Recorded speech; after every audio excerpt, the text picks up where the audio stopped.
The celebration echoed through every corner of the Galactic Senate building on Centauri Prime.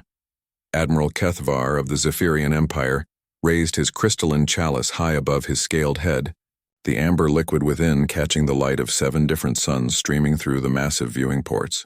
Around him, representatives from 43 different species cheered, their various forms of applause creating a cacophony that would have been deafening to human ears. Today marks the end of the greatest threat our galaxy has ever known. Kethavar's voice boomed through the universal translators, reaching every being in the Grand Hall. The savage humans have been contained. Their expansion has been halted. Victory belongs to the civilized races. The crowd erupted again.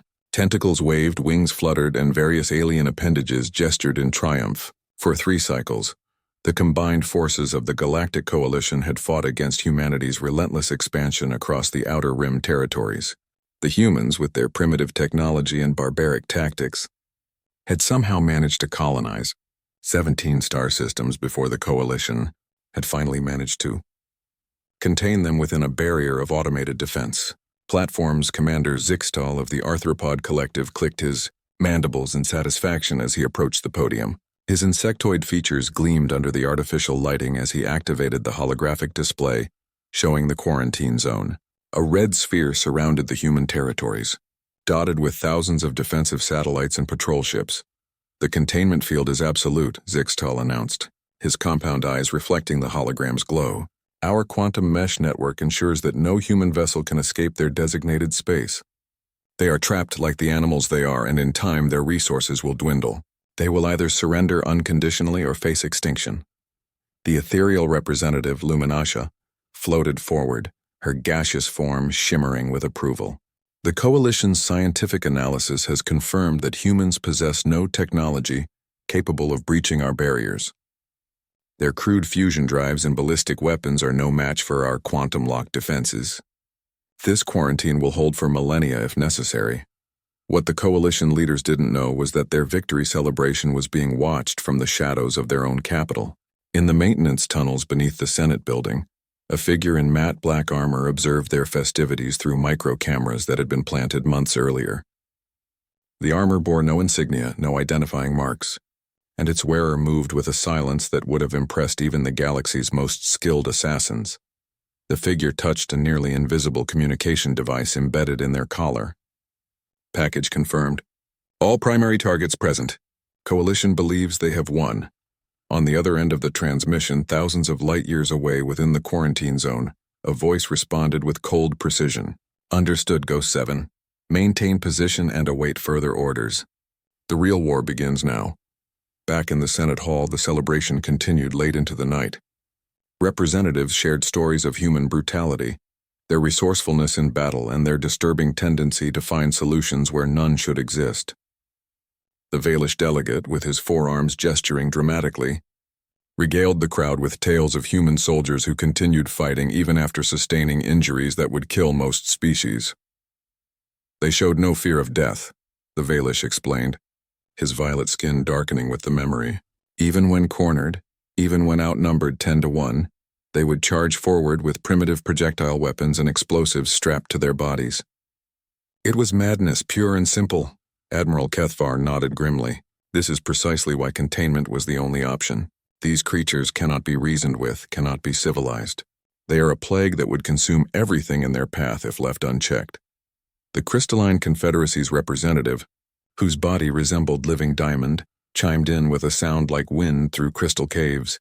Our analysis of their captured technology reveals they are still using crude chemical rockets for interstellar travel. Their weapons are simple kinetic projectiles and basic energy weapons. They have no understanding of quantum mechanics, no mastery of dimensional physics. They are centuries behind our technological development. What none of them realized was that their intelligence was deliberately flawed. For months before the containment began, humans had been feeding the Coalition false information about their capabilities. Every captured ship, every seized weapon, every piece of technology that fell into alien hands had been carefully selected to paint a picture of a species far less advanced than reality. In a hidden facility on the planet New Geneva, deep within the quarantine zone, Dr. Sarah Chen stood before a massive holographic display showing the Coalition's defensive network. Her team of scientists and engineers worked quietly at stations around her, their faces illuminated by the glow of screens showing data that would have terrified the celebrating aliens. "The quantum mesh has a fundamental flaw," Dr. Chen announced to the assembled military commanders. "It assumes that the only way to breach their barriers through conventional faster-than-light travel. They've never encountered our dimensional folding technology." General Marcus Rodriguez, a veteran of the Proxima campaign, leaned forward in his chair. "How long until the prototype is ready for field testing?" "The Phantom Drive is already operational," Dr. Chen replied with a slight smile. "We've been testing it for 6 months using unmanned probes. The Coalition's sensors can't detect our ships when they're phased into subdimensional space. We can move through their barriers like they don't exist." Colonel Lisa Park, head of Special Operations, studied the tactical display with calculating eyes. "What about their response time once they realize they've been breached?" "That's the beautiful part," Dr. Chen explained, manipulating the hologram to show Coalition patrol patterns. "Their entire defense strategy is based on the assumption that humans are contained. They've concentrated their forces at the barrier itself, leaving their core worlds virtually undefended. By the time they realize what's happening, we'll already be inside their territory." General Rodriguez stood up, his expression grim but determined. "Then it's time to remind them why humanity earned the right to expand into their galaxy in the first place. They wanted to cage us like animals? Let's show them what happens when you corner a predator." The irony was perfect. The Coalition had spent so much effort building a cage that they had forgotten to watch for tunnels underneath it. They had celebrated their victory over humanity, while human engineers were already preparing to render their greatest achievement utterly meaningless. The war they thought they had won was about to become the war they never saw coming. As the celebration on Centauri Prime continued into the early hours of the morning, the first human ships equipped with phantom drives began their journey beyond the quarantine zone. The real conflict was just beginning, and this time humanity would hold all the advantages. 3 weeks after the Coalition's victory celebration, the first reports of impossible events began filtering through their intelligence networks. On the mining world of Kepler 442c, automated systems detected no intruders, yet an entire shipment of rare earth metals vanished overnight. The planetary governor, a bureaucratic Tenthari named Vexilon, initially blamed equipment malfunction or worker theft. 2 days later, the Coalition's main communications relay on Vega Prime experienced what technicians called a cascade failure. All outgoing transmissions were scrambled for exactly 47 minutes before systems mysteriously restored themselves. During that blackout window, 3 separate supply convoys reported missing cargo containers, despite their escort ships detecting no hostile activity. Admiral Kethvar received these reports in his private office aboard the command dreadnought Eternal Dominion. The crystalline displays showed a concerning pattern that his tactical staff struggled to explain. Each incident occurred far from human territory, well beyond the theoretical range of their primitive vessels. "Sir," his intelligence officer, a nervous Quillan whose feathers kept shifting color, approached his desk. "We've detected similar anomalies across 14 different systems in the past week. The patterns suggest coordinated activity, but our sensors show no evidence of human ships in any of these sectors." Kethvar's scaled features darkened as he studied the reports. "Run deep scans on all affected areas. If humans have somehow developed stealth technology, I want to know about it immediately." What the Admiral didn't realize was that at that very moment, a human operative was sitting in the maintenance access way directly above his office. Staff Sergeant Mike Torres had been listening to Coalition communications for 2 hours, his advanced translation software converting alien languages in real time.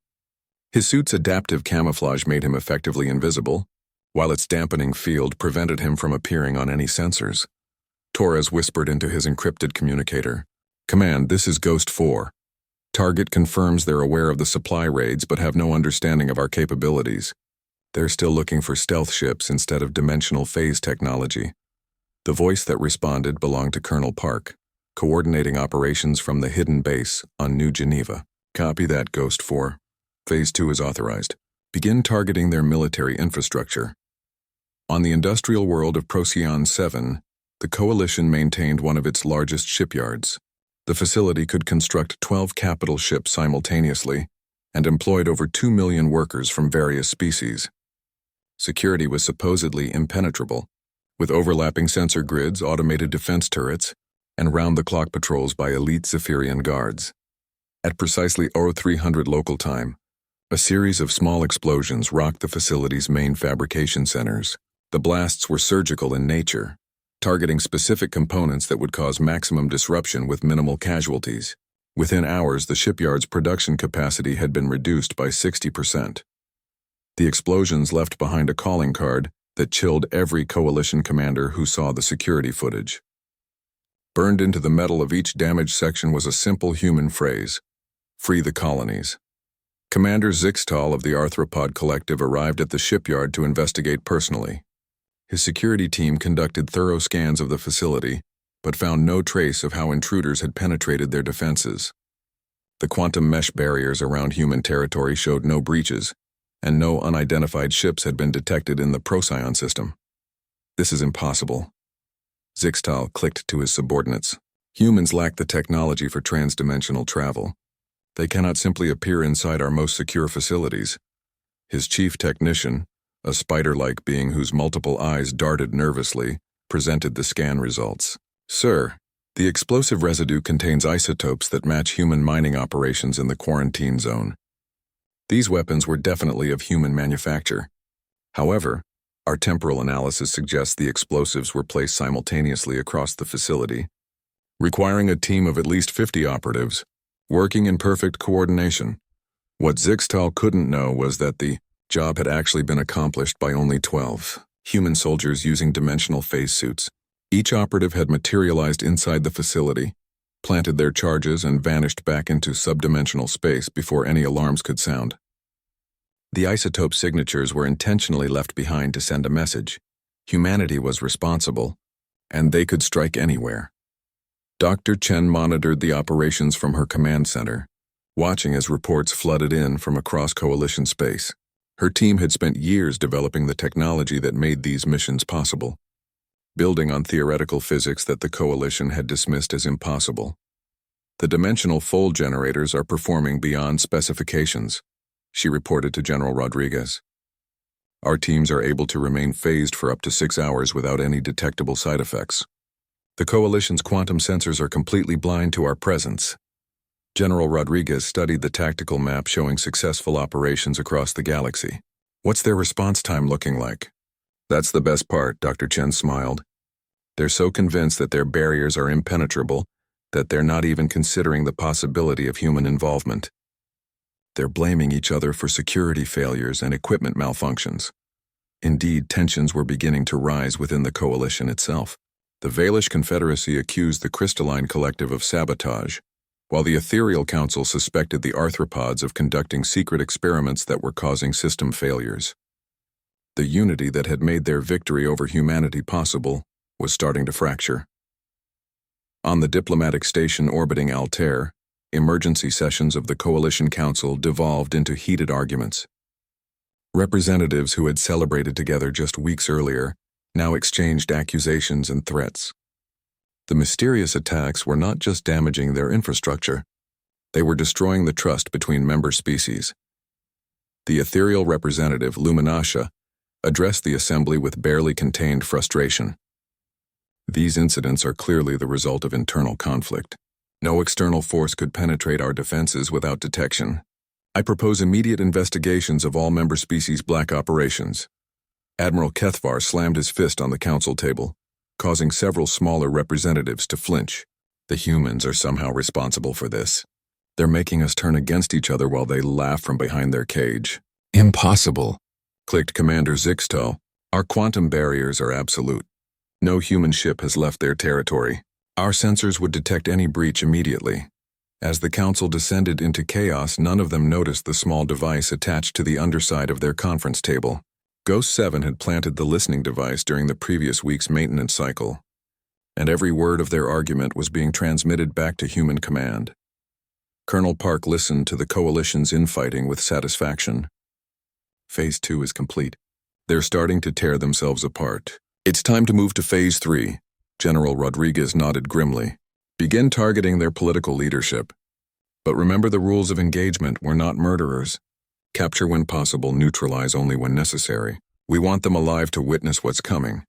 The war the Coalition thought they had won was becoming a nightmare they couldn't understand.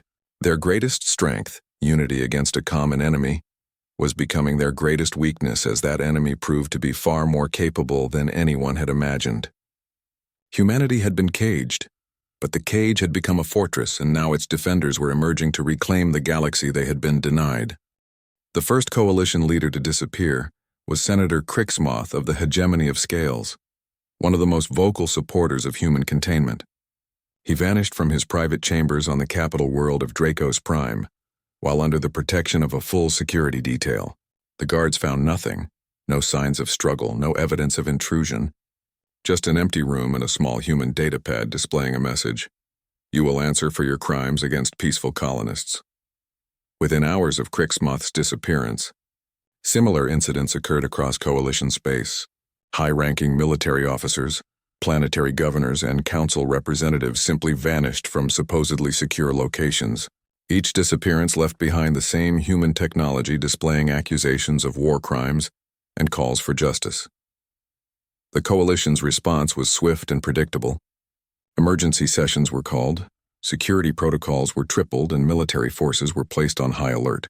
What they didn't realize was that every countermeasure they implemented had already been anticipated and neutralized by human operatives who had been studying their systems for months. Admiral Kethvar stood in his fortified command center aboard the Eternal Dominion, surrounded by his most elite guards and the most advanced sensor arrays in the Coalition fleet. His scaled hands trembled slightly as he reviewed the list of missing personnel. 23 high-ranking officials vanished without explanation in less than 48 hours. Sir, his communications officer, a pale Aquarian whose gills fluttered nervously, approached his station. We're receiving an encrypted transmission from an unknown source. The signal appears to be coming from everywhere and nowhere simultaneously. Kethvar's yellow eyes narrowed. On screen, the holographic display flickered to life, revealing a figure in unmarked military attire, sitting in what appeared to be a comfortable interrogation room. The lighting was soft, almost welcoming, but the presence of the human was anything but reassuring. Admiral Kethvar, the human spoke with calm authority. My name is Colonel Lisa Park, United Earth Special Operations. I believe we have something that belongs to you. The camera angle shifted to show Senator Crixmoth sitting in a chair across from the colonel. The draconian leader appeared unharmed but thoroughly subdued, his usually aggressive demeanor replaced by barely concealed fear. This is impossible, Kethvar hissed. Our sensors show no human ships in Coalition space. You cannot have what? Colonel Park interrupted. Cannot have technology you don't understand? Cannot have strategies you never anticipated? Admiral, your entire species seems to suffer from a dangerous lack of imagination. Crixmoth leaned forward, his voice carrying a tremor that his listeners had never heard before. Admiral, they know everything. Every battle plan, every defensive position, every weakness in our security. They've been watching us for months, studying us like laboratory specimens. Colonel Park nodded approvingly. Senator Crixmoth has been very cooperative in helping us understand Coalition military doctrine. Would you like to know what we've learned? The transmission shifted to display detailed schematics of Coalition ships, defensive installations, and command structures. Information that should have been classified at the highest levels was being presented as casually as a training lecture. Your quantum barriers are impressive, Colonel Park continued, but they only work against conventional faster-than-light travel. Your sensors are sophisticated but designed to detect energy signatures from known propulsion systems.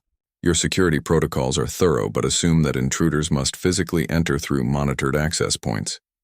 Kethvar's tactical displays showed the locations of every major Coalition fleet, and he realized with growing horror that the humans had somehow obtained real-time positioning data. What do you want? He demanded. Justice, Colonel Park replied simply. For 3 years, your coalition has held 2 billion human colonists under an illegal blockade. You've prevented medical supplies from reaching sick children, blocked food shipments to agricultural worlds, and caused thousands of preventable deaths through your containment policy. The human's expression hardened. We tried diplomacy. We sent envoys who were either ignored or imprisoned. We offered to negotiate territorial boundaries, trade agreements, and peaceful coexistence. Your response was to build a cage around our colonies and declare victory. On the bridge of his ship, Kethvar felt a chill run down his spine as he realized the implications. You're declaring war on the entire coalition? War? Colonel Park seemed genuinely puzzled. Admiral, this isn't a war. This is a correction. Your coalition made the mistake of believing that containing humanity meant defeating humanity. You celebrated too early. The transmission switched to show real-time footage from various coalition worlds. Human operatives were moving freely through supposedly secure facilities, their dimensional phase technology making them effectively invisible to all detection systems. Supply depots, communication relays, and military installations were being systematically cataloged and assessed. Every major coalition world is currently under surveillance by human special forces. Colonel Park explained matter-of-factly. Every military installation has been mapped and analyzed. Every government building has been penetrated. We know which officials live where, what ships are stationed in each system, and how long it would take to neutralize your entire command structure. Commander Zixtal burst into the Admiral's command center, his compound eyes wide with panic. Sir, we've lost contact with the Titan shipyards, 3 border patrol stations, and the primary communications hub on Vega Prime. All systems went dark simultaneously. Colonel Park's voice continued from the speakers. We're not interested in conquest, Admiral. Earth doesn't need your territories or your resources. We simply want our people to be free to live, trade, and expand as any sentient species should. Your quarantine ends now. The tactical display showed the quantum barriers around human space flickering and failing. Decades of coalition engineering were being systematically dismantled by technology that the aliens couldn't even detect, let alone counter. How? Kethvar whispered, his voice barely audible. How what? Colonel Park asked. How did we develop dimensional phase technology while you thought we were primitive? How did we infiltrate your most secure facilities? How did we study your weaknesses for months without you noticing? The human leaned forward slightly. The answer is simple, Admiral. You underestimated us because you wanted to underestimate us. You saw our expansion as a threat to your dominance, so you convinced yourselves that we were somehow inferior. You needed to believe that human success was just luck or brutality, because admitting our actual capabilities would have meant acknowledging us as equals. Senator Crixmoth spoke up from his chair. Admiral, they showed me recordings of our strategy sessions. Every plan we made, every assumption we had about human limitations, they knew about all of it. They let us build the quarantine because it served their purposes. Colonel Park nodded. Exactly. Your barriers didn't contain us. They gave us time to study you, to prepare, and to develop technology that renders your defenses obsolete. You gave us the perfect cover to conduct the largest intelligence operation in galactic history. The communication channel expanded to show similar scenes playing out across coalition space. Every major leader was receiving the same message, watching the same demonstrations of human capability, confronting the same terrifying reality. Your missing officials are safe and comfortable, Colonel Park assured them. They're guests, not prisoners, and they'll be returned unharmed once certain conditions are met. Consider this an educational opportunity. Admiral Kethvar stared at the displays showing his fleet's positions, all of which were now known to the humans. What conditions? Simple, Colonel Park replied. End the quarantine. Withdraw your forces from human space. Recognize human colonies as sovereign territory. Allow free trade and passage between human and coalition worlds. The silence stretched for long seconds before the human continued. You have 72 hours to begin implementation. Every hour of delay will result in additional coalition facilities going offline. Nothing will be destroyed, no one will be harmed, but your ability to maintain your current policies will be systematically dismantled.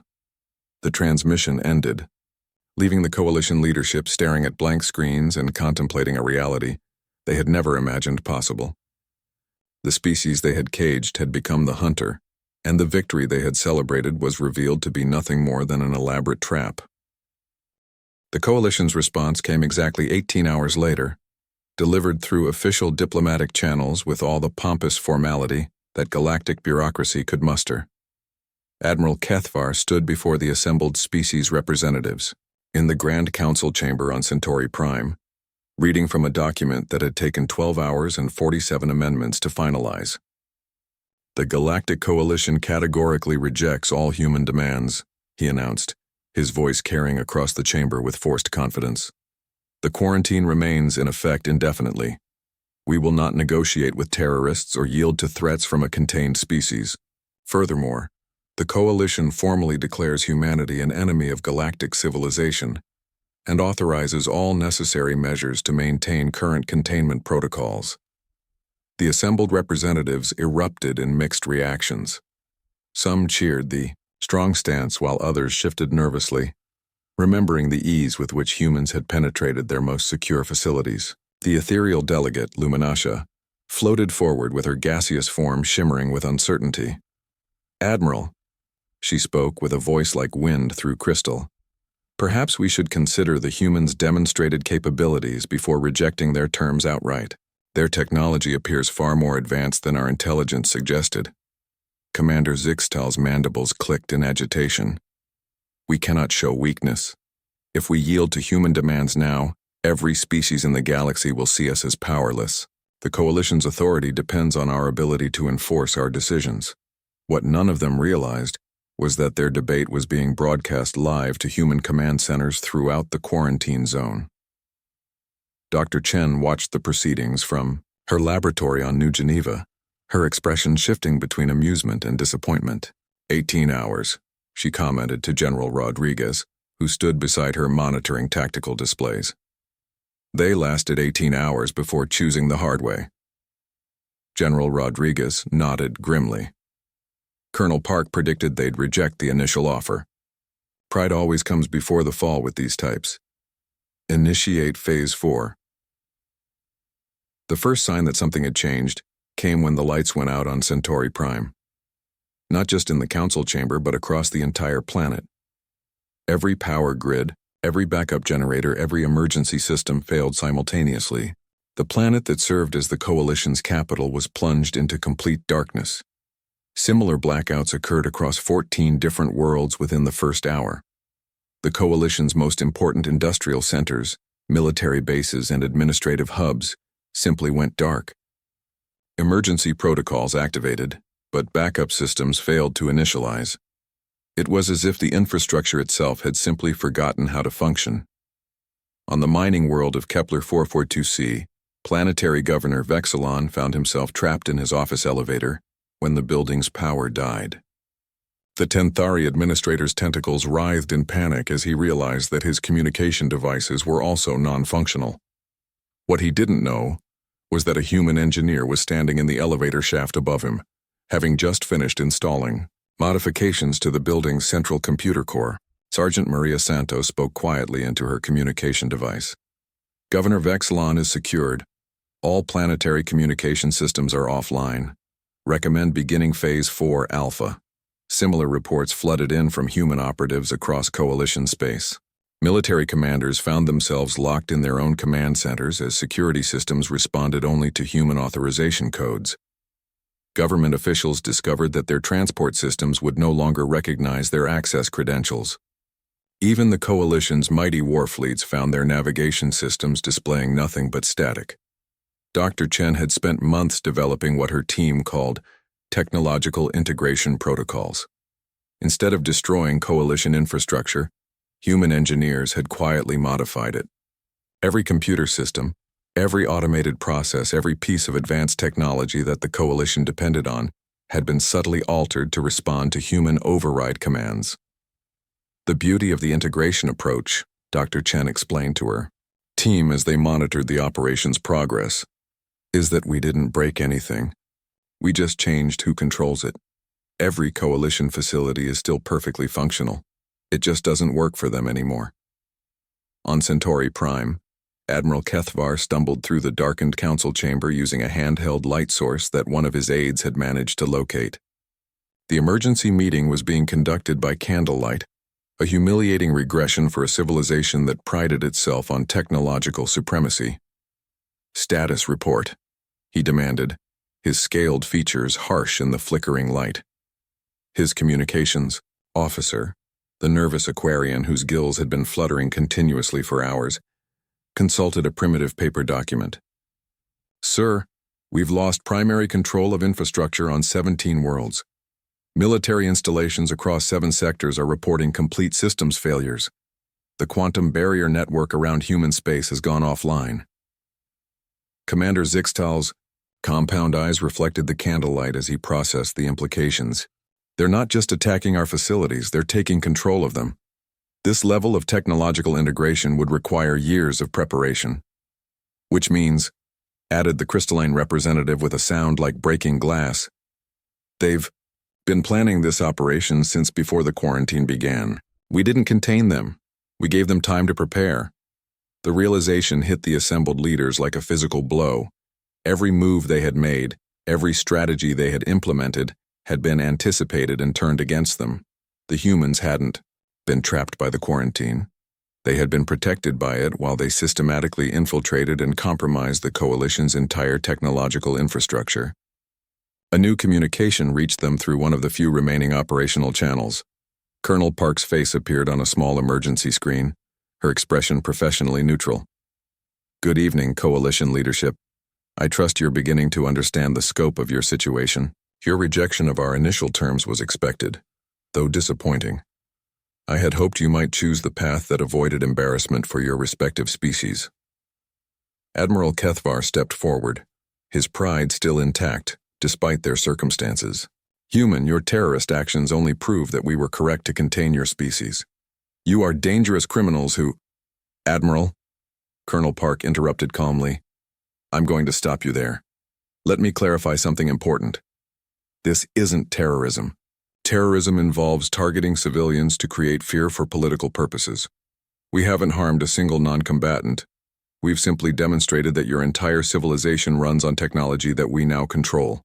The screen split to show live feeds from coalition worlds where normal civilian life continued uninterrupted.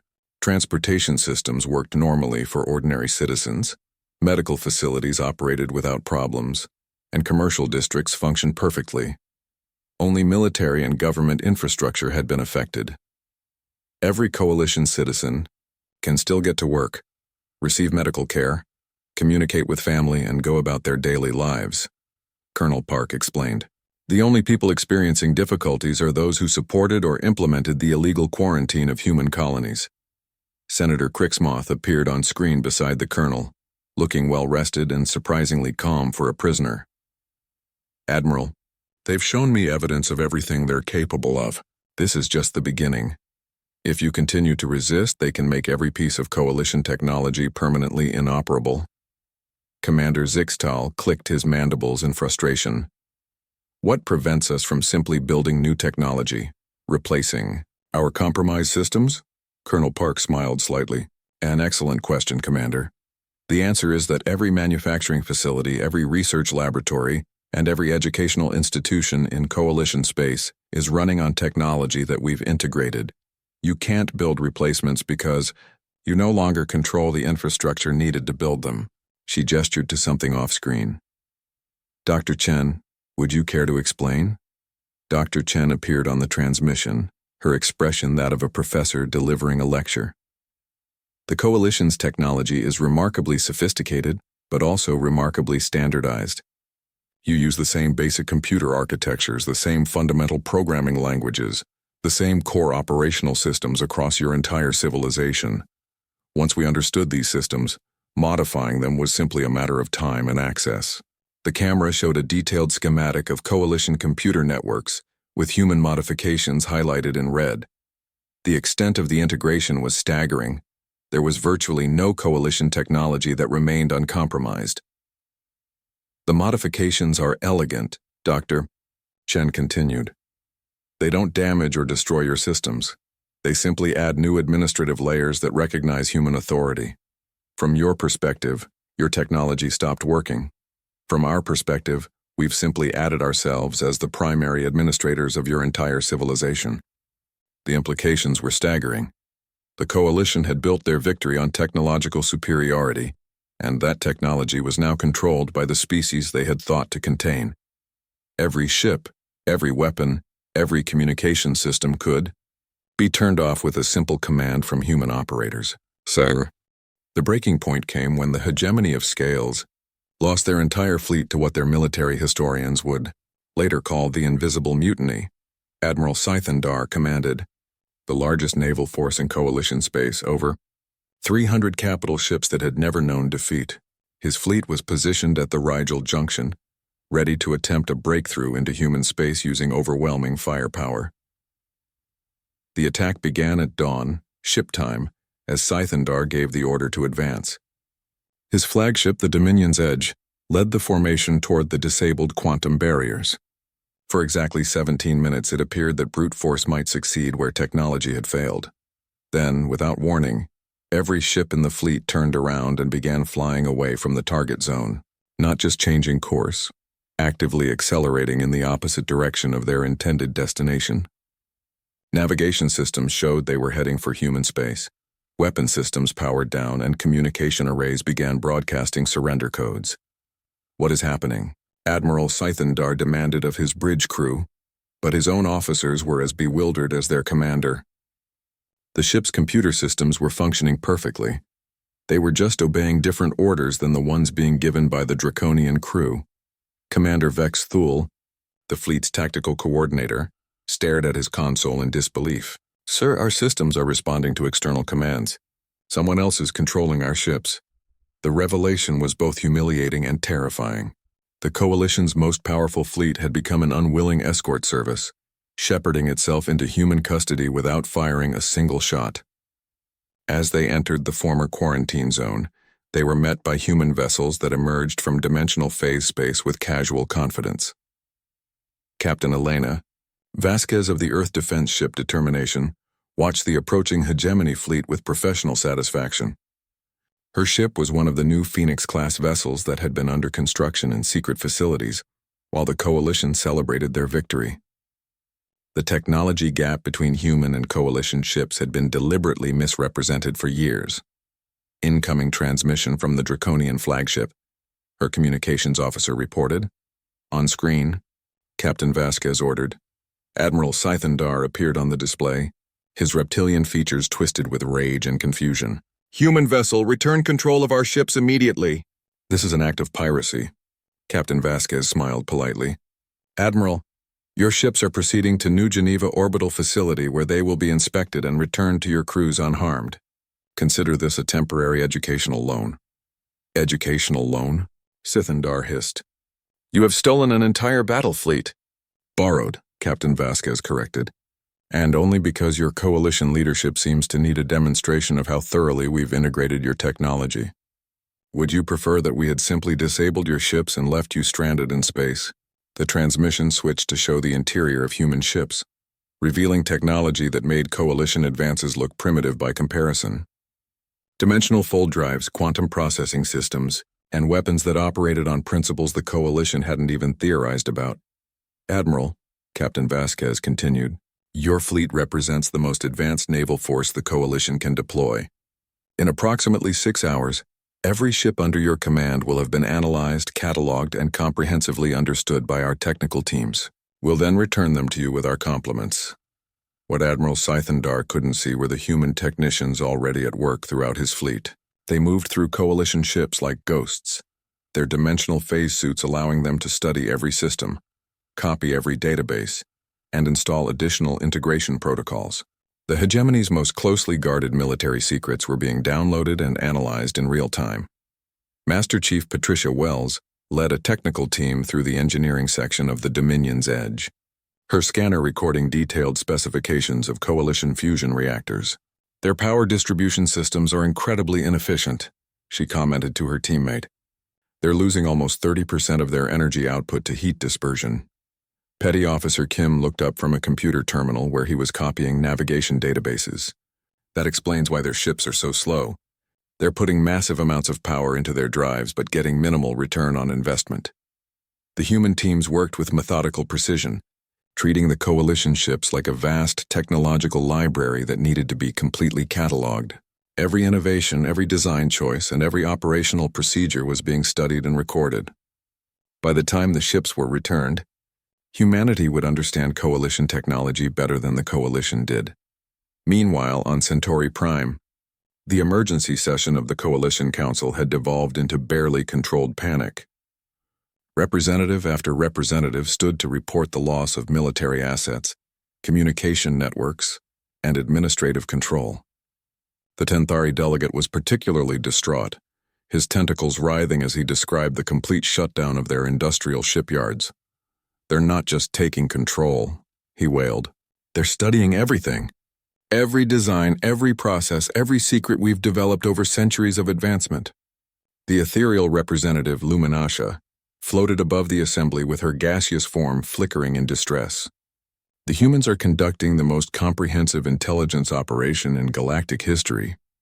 They're not just defeating us, they're absorbing our entire technological civilization." Admiral Kethvar stood at the center of the chaos, his scaled features haggard with exhaustion. 3 days without sleep and the constant stream of devastating reports had left him looking older than his years. Status of the emergency defense fleet? His aide, a junior Aquarian officer whose gills had stopped functioning properly due to stress, consulted her notes with trembling fins. "Sir, the last independent coalition fleet went offline 4 hours ago. The Crystalline Confederacy's Home Guard reportedly turned their weapons on their own command structure before flying away to human space." "How many ships do we still control?" Kethavar asked, though he dreaded the answer. "None, sir. Every coalition vessel is either under human control or has been voluntarily powered down by crews who refuse to risk being hijacked." The silence that followed was broken by a new communication alert. Colonel Park appeared on the chamber's main display, flanked by Dr. Chen and several coalition officers who looked remarkably well treated for prisoners. "Esteemed members of the Coalition Council," Colonel Park began with formal courtesy, "I hope you've had time to consider the demonstration of human capabilities. I'm pleased to report that Admiral Scythendar and his entire fleet are safe and comfortable.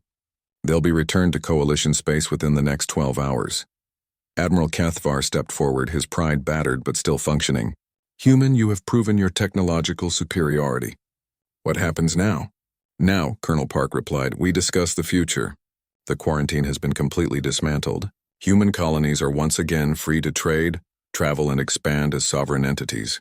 The question is whether this transition happens with coalition cooperation or continued resistance."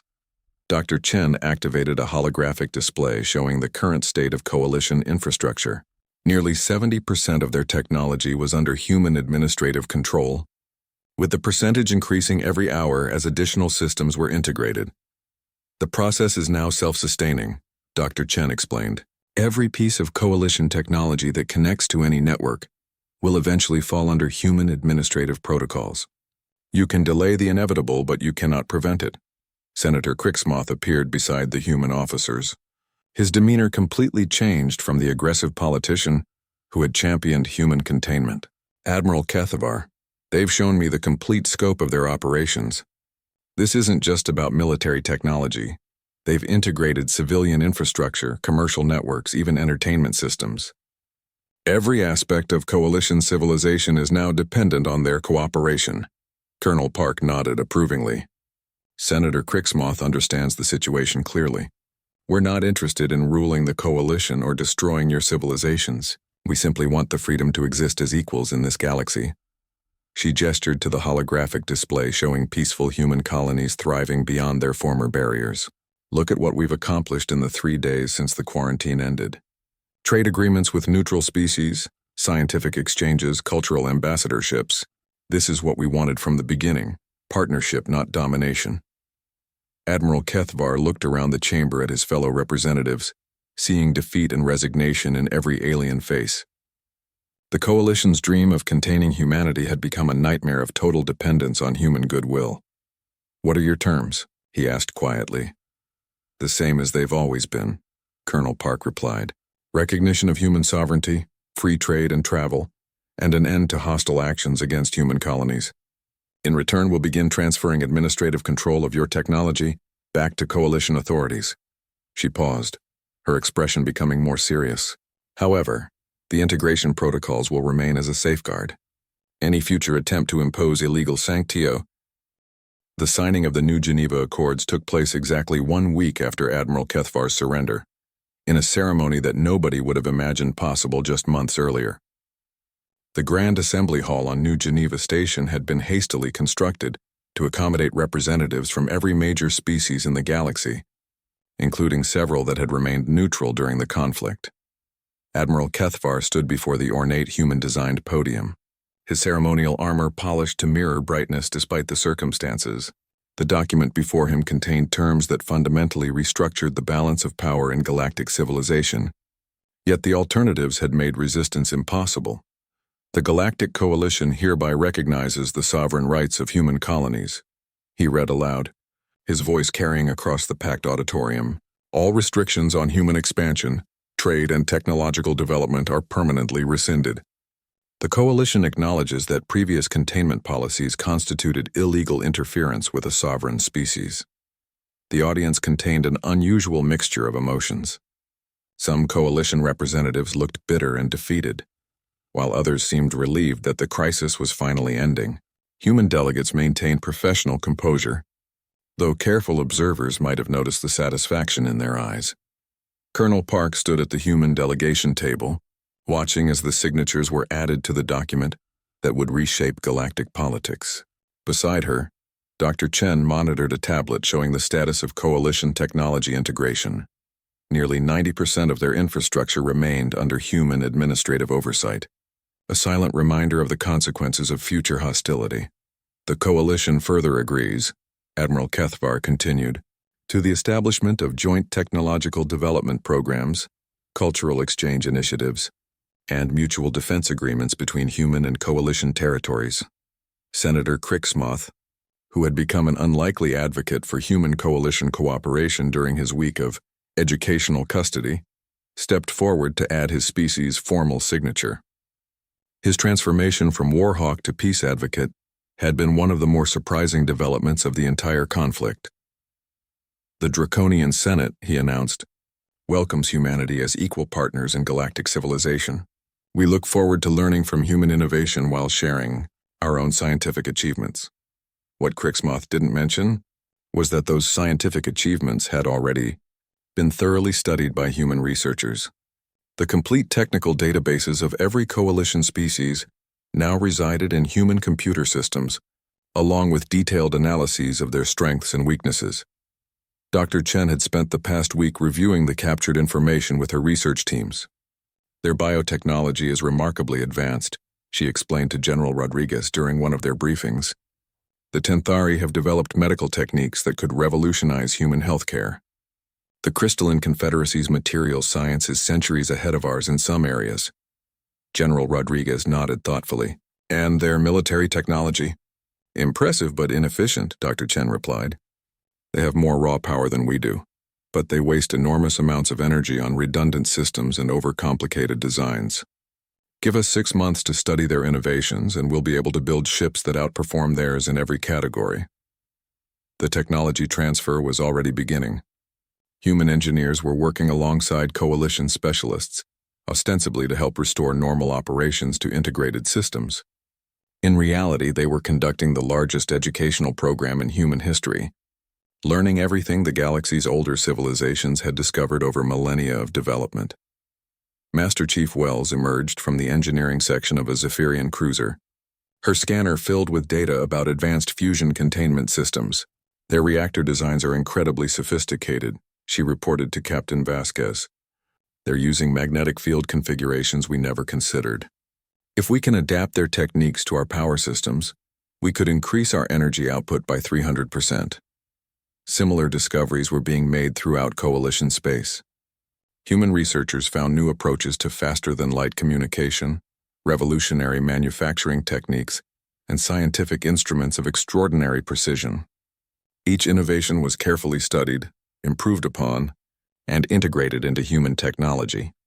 The ceremony on New Geneva continued with speeches from various Coalition leaders, each acknowledging humanity's right to exist as a free species in the galaxy. The words were correct and diplomatic, but the underlying tension was unmistakable. The Coalition had been forced to accept terms that transformed their former prisoners into their technological equals and potentially their superiors. Commander Zixtal of the Arthropod Collective approached the podium with his compound eyes reflecting the chamber's lights. The collective recognizes that our previous policies were based on incomplete information about human capabilities. We pledge to work constructively with human representatives in all future endeavors. The incomplete information he referenced was the carefully orchestrated deception that had led the coalition to underestimate humanity for years.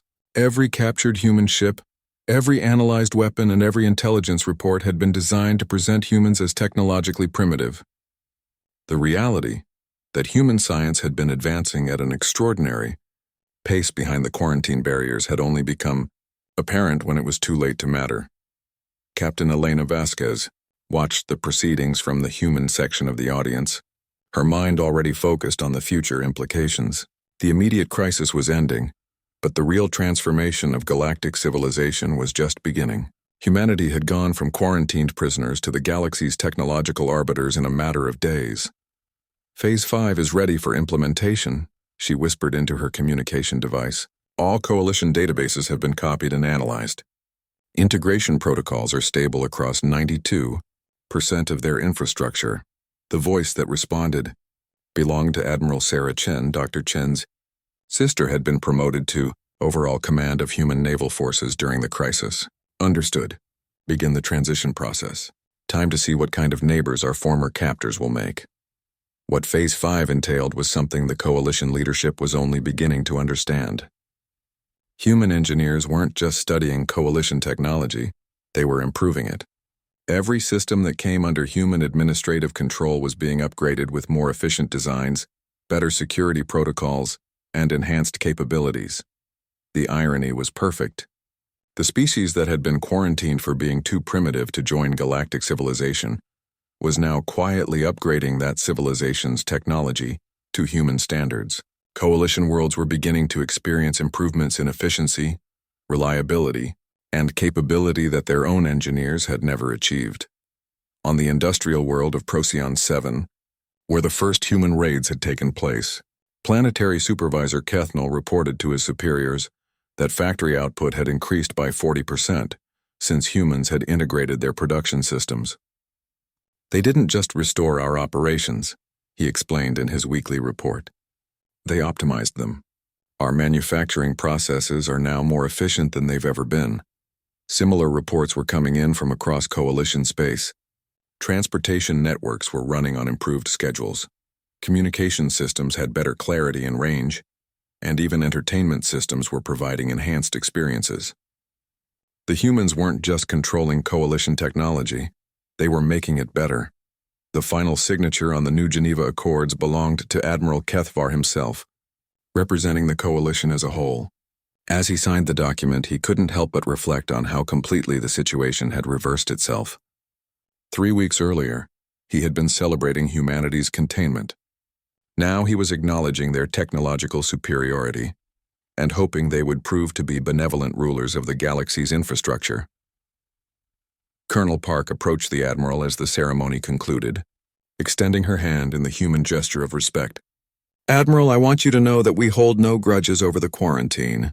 The Coalition acted according to what they believed was necessary for galactic security. Admiral Kethvar accepted the handshake, noting the strength in the human's grip.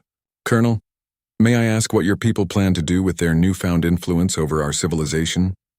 Colonel Park smiled, the expression genuine rather than diplomatic. The same thing we've always planned to do, Admiral.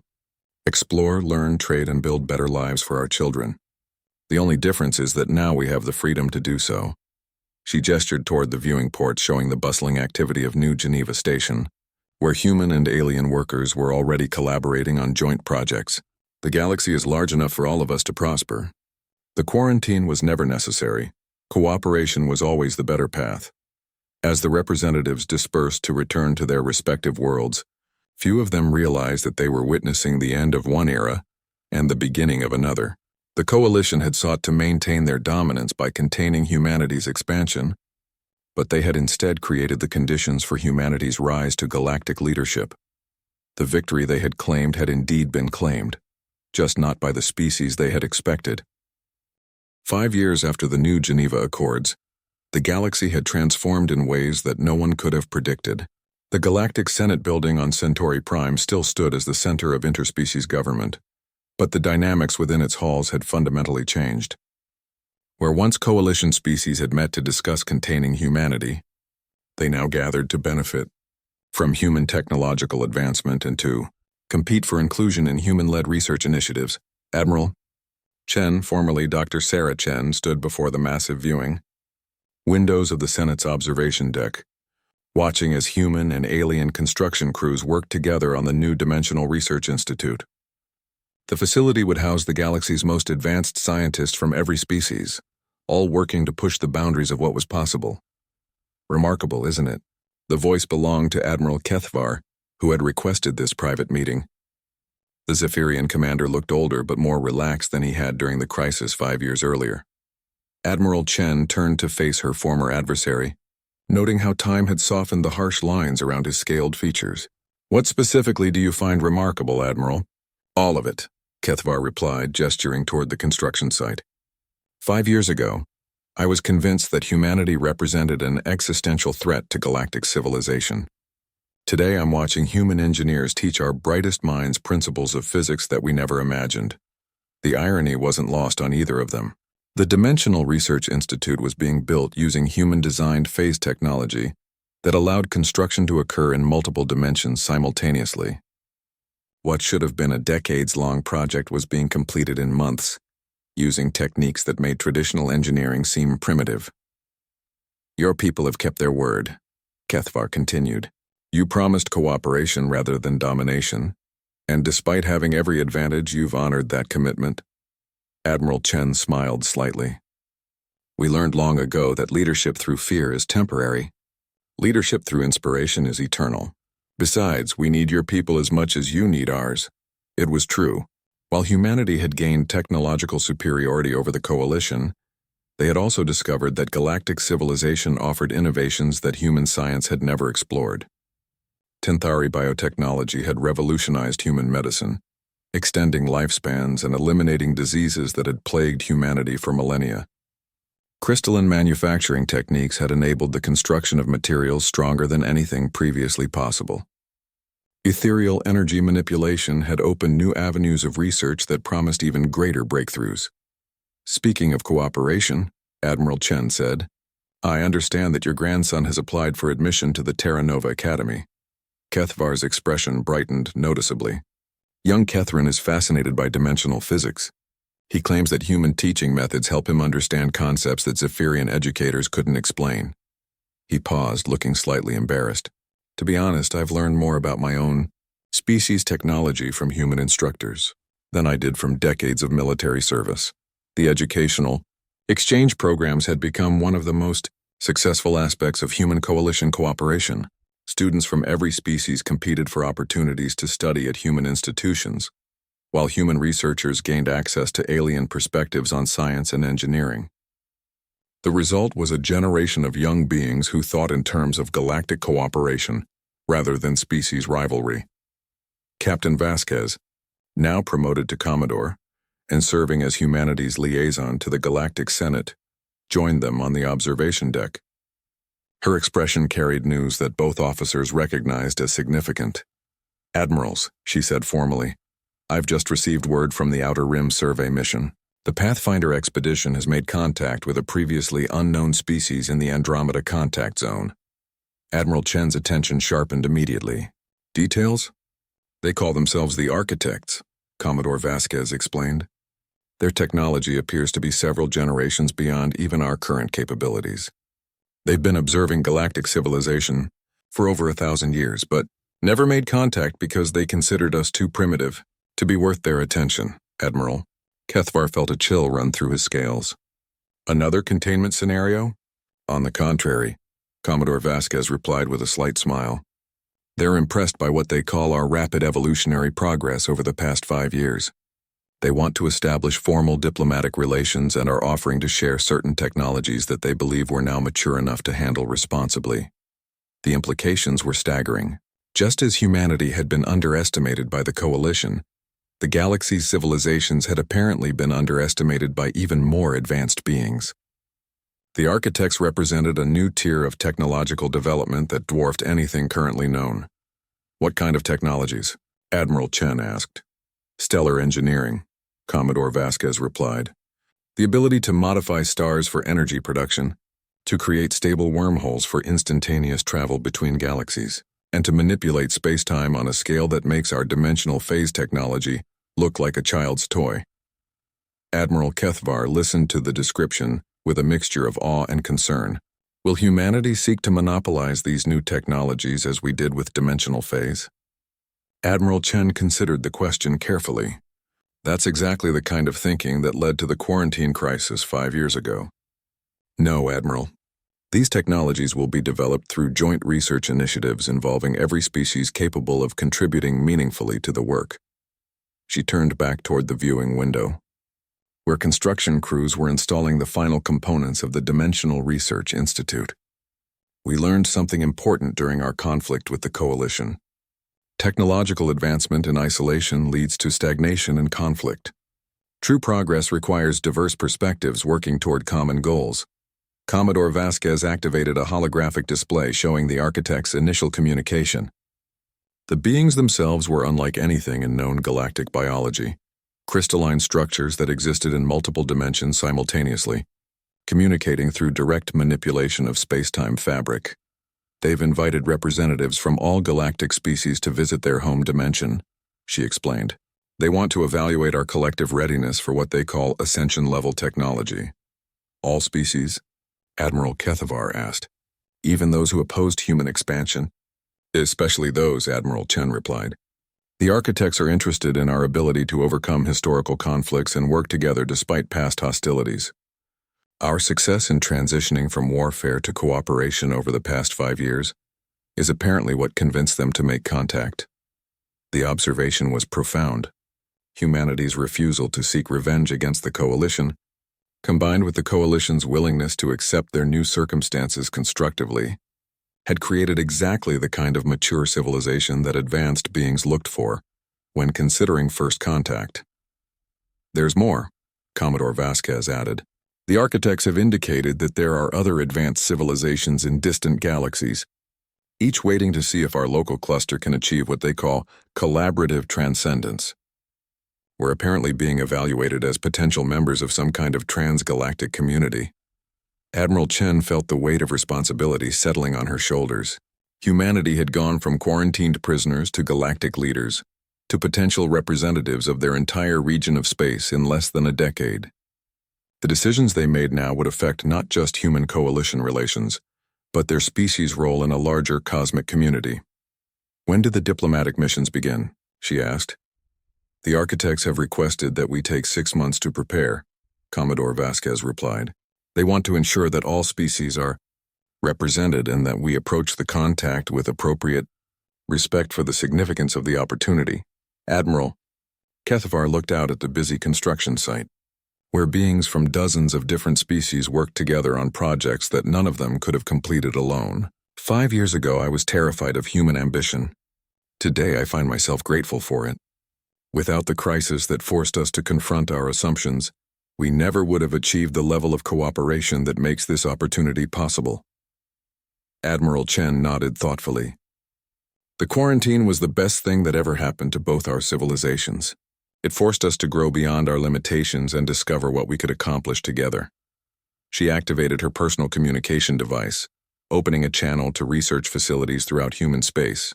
This is Admiral Chen to all department heads. Priority Alpha authorization. We're initiating the largest joint research project in galactic history. Every species, every perspective, every innovative idea. We're going to need them all. As the sun set over Centauri Prime, the 3 officers stood together watching the lights of the construction site illuminate the growing research facility. Somewhere in the distance, ships from every corner of the galaxy were arriving with scientists, engineers, and dreamers ready to work toward a common goal. The victory that had been claimed 5 years earlier had indeed changed everything, though not in the way anyone had expected. The Coalition's